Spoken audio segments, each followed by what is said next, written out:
guys, welcome back for another video. My name is Ty and today I am continuing the How to Sculpt a Clay Car series by going over all of the tools that I've collected over the last 4 or 5 years and what they do.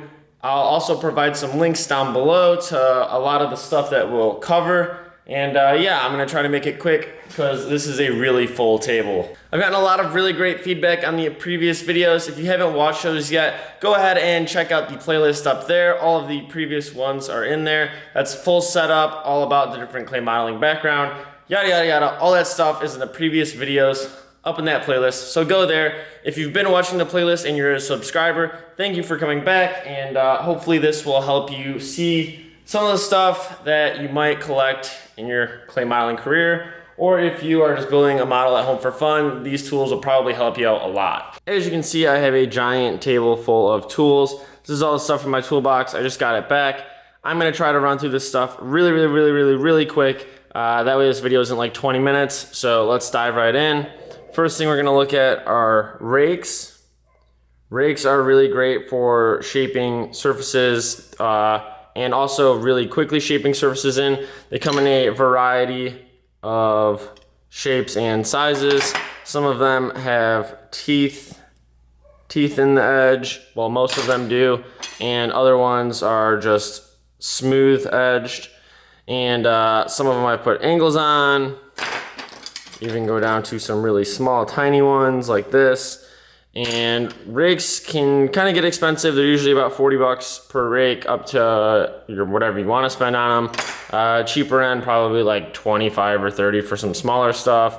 Like this is a smaller one here. This one's got a curved face on that edge. And yeah, so these are rakes. As I'm talking, I will have footage overlaying, and that way you can see exactly what these tools do as I talk about them. So these are rakes. They're pretty much one of the main tools. You could probably make almost an entire model just using a rake. Rakes, that's covered.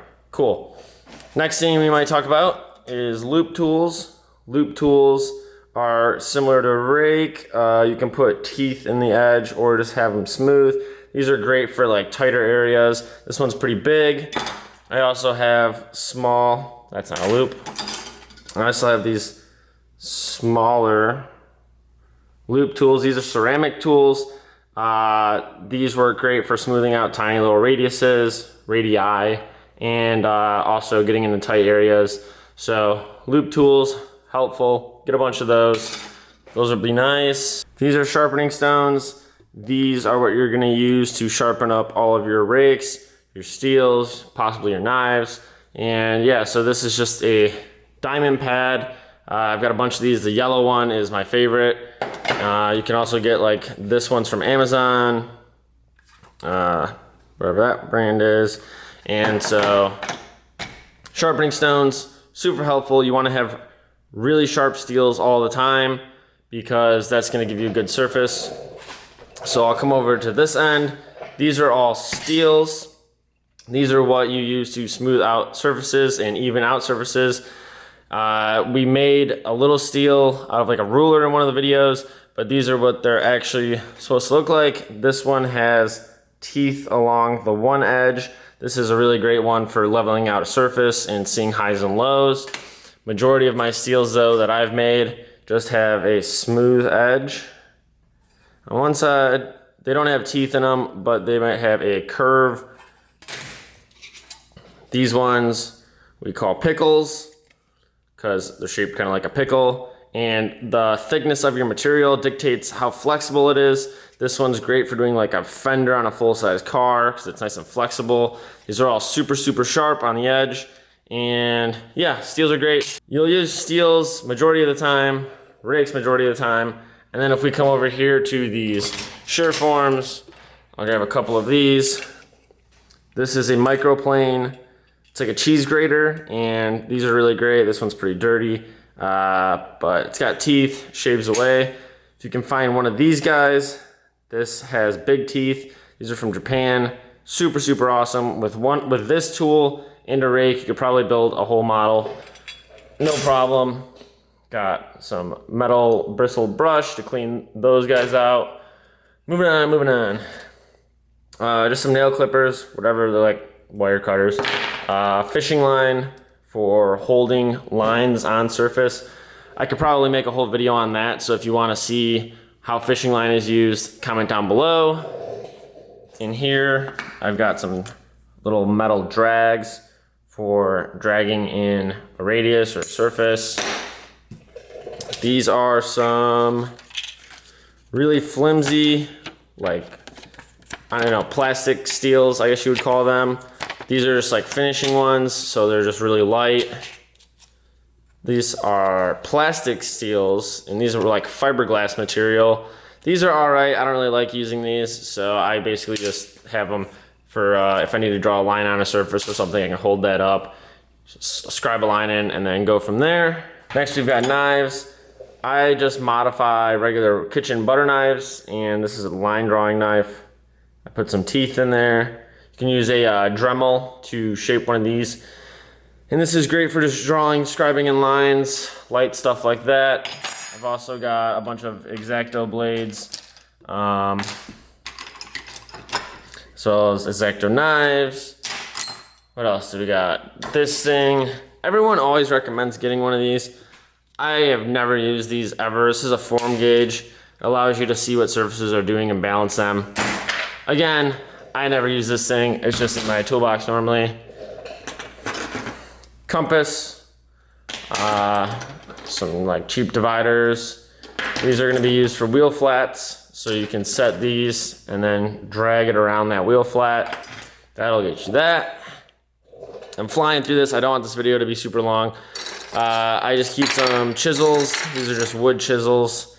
If you need to dig out foam or anything gets stuck in your surface, you gotta chunk something off. Those are really great to have. Just over here, I've got a file for some steel work. Super important also is scales. These are Starrett scales. These ones are pretty expensive. If you're just working at home and stuff, you don't really need to invest in these. If you're going into a professional career, totally get these. These are awesome. You can use these to drag across the surface. They've got engraved teeth on them and all sorts of measurements. These are super awesome.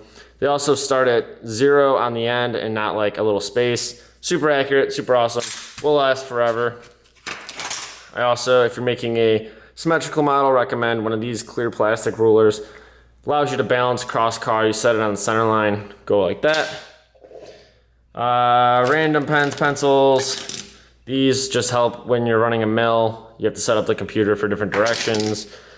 Don't worry about that. Clamps, measuring tape, sockets, screwdrivers, more chisels, some grips, scissors, and have I hit everything?